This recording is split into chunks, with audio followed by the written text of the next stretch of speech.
No cure for the summertime blues. Morning, everybody. Good to be with you here on Defo on 5. Jeff DeForest. And I don't know, are you okay there, Mike Lubie Lubitz? How you doing today?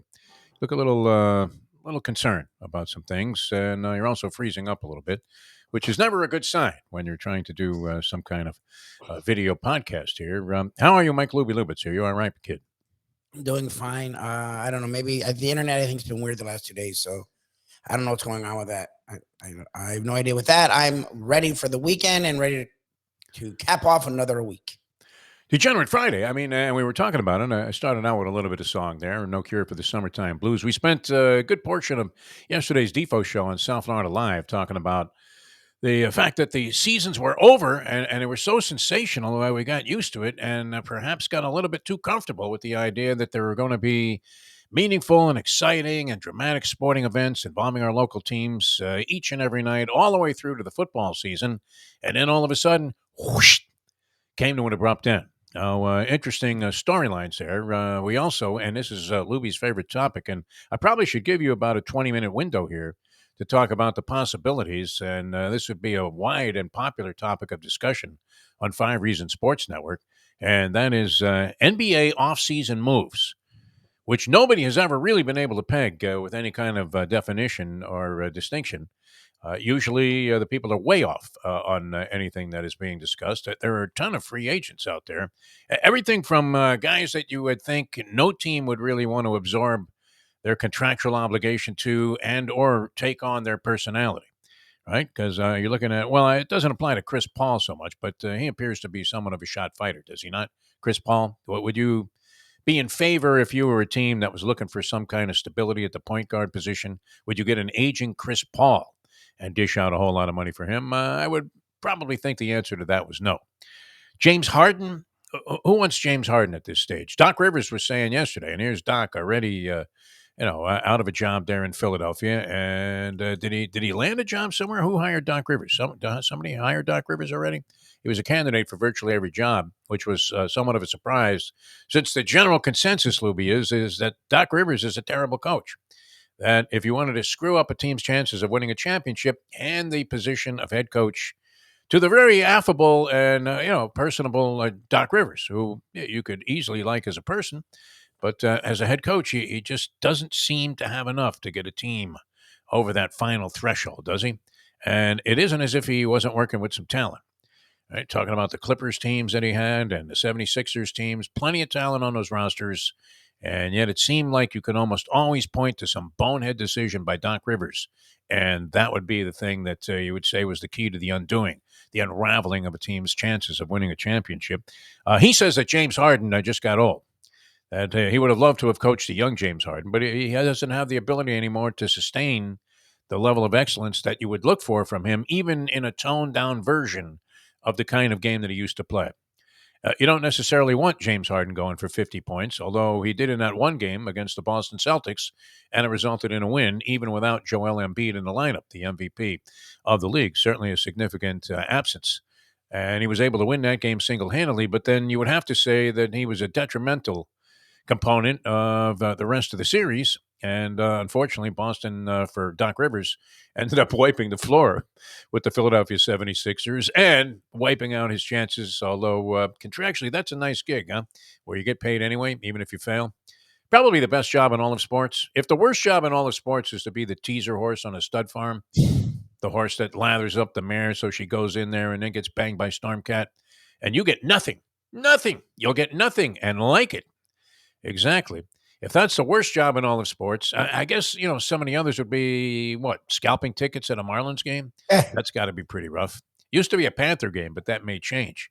Although we'll get to that in a second here because Mike Mayo of Sun Sentinel fame sent us an article that was sort of outlining this news was out there, but it detailed a little bit more the injuries that the Panther players were competing with or attempting to compete with in that final series against the Las Vegas Golden Knights. If we had known that, would we have been as harsh in our criticism of some of the things that happened during the final series against the Golden Knights, where we thought, "Oh my God, how is this a mismatch?" Well, it explains a lot to me. And again, not to poo poo on the Knights, but the Knights, maybe they were as good as those other teams. They weren't the Pittsburgh Penguins with Mario Lemieux and Yarmer Yager. Like the way the Knights controlled them in that series was friggin' weird.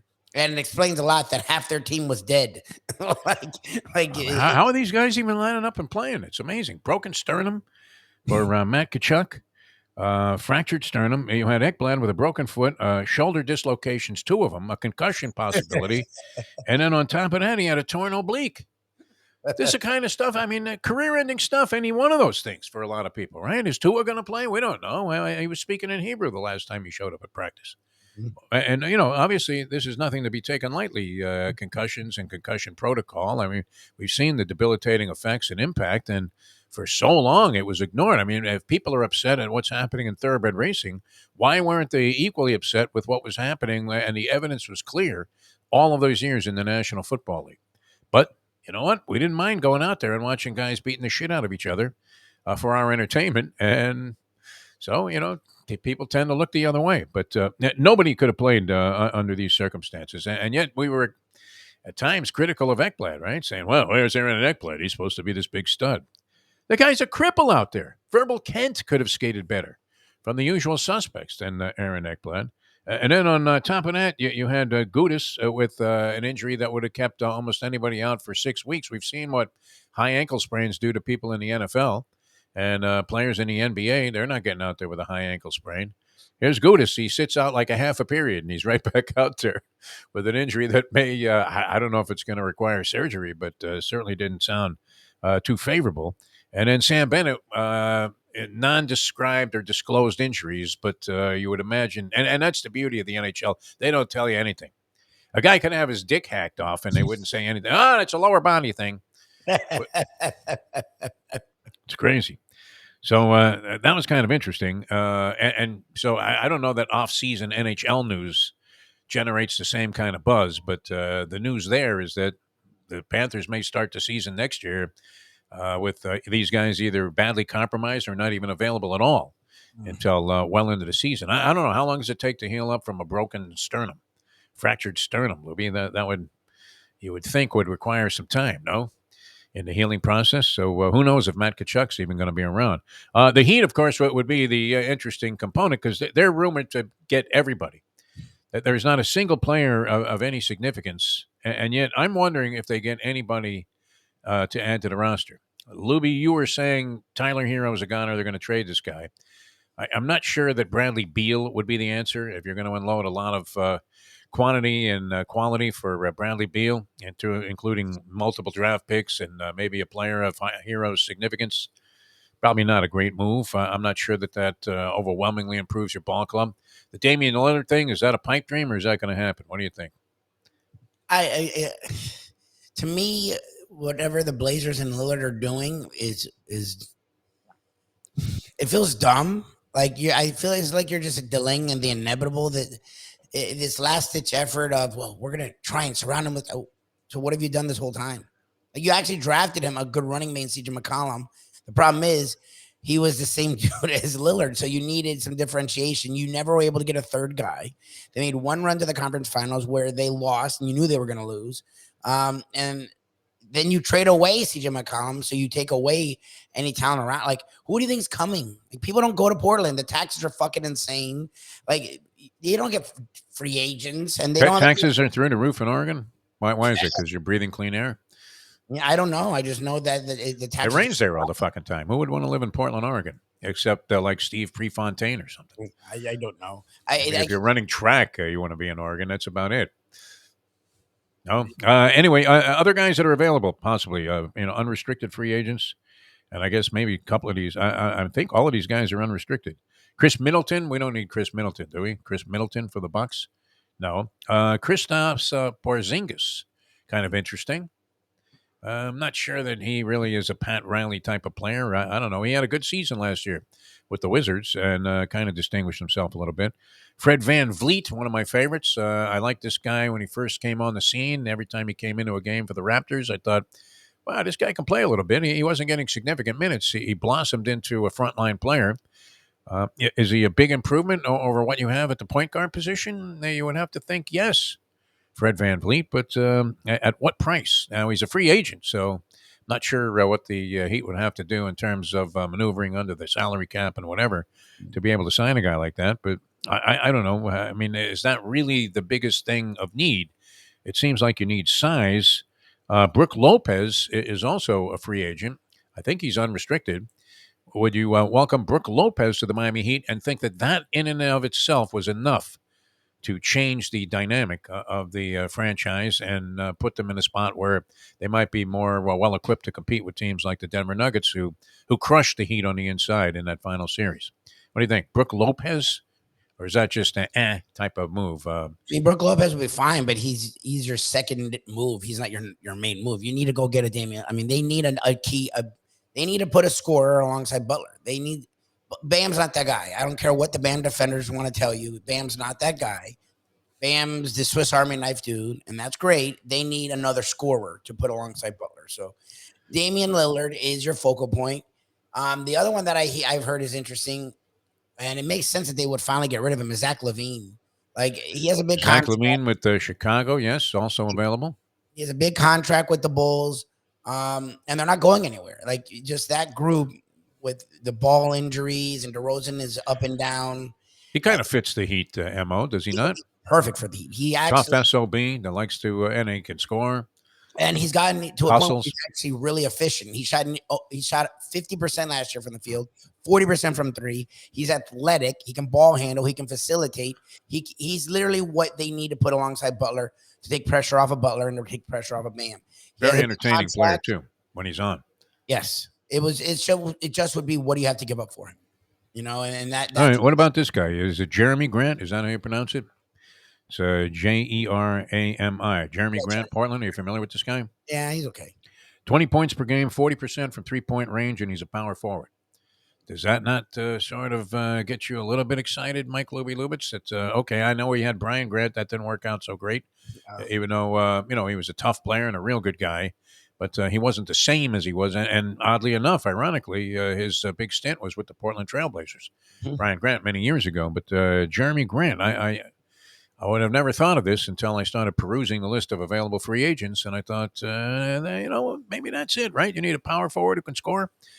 You can't count on Kevin Love knocking down those 3-point shots as consistently as he used to. I mean, it's a good effort by him, but as we said, he looks like a guy that's playing at the David Posnack Jewish Center in the 40 and over league. Is that the guy that's going to save your franchise? I don't think so. Those guys figured to sort of dissipate into an even smaller shell of what they once were. Guys like Kyle Lowry and Kevin Love. I don't know that you can get all excited about coming back with these guys. I mean, may as well just re-sign UD for another year at that point. But Jeremy Grant, possibly. That's my secret weapon there. That's what I think Pat Riley is eyeballing. Jeremy Grant, Portland Trailblazers, 20 points per game, 40% from 3-point range. We'll see if they can improve. You, Lubie, are worthy of and due massive praise and congratulations. This is a Degenerate Friday. We're in the prediction business here to a large extent. You offered up your usual Ricky Fowler as contenders for the U.S. Open Championship, and you threw in the seemingly disengaged Dustin Johnson, who does walk around the golf course as if he really doesn't give a shit to be out there.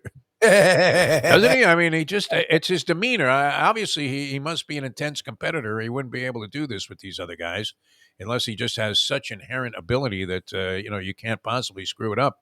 I don't think that's the case.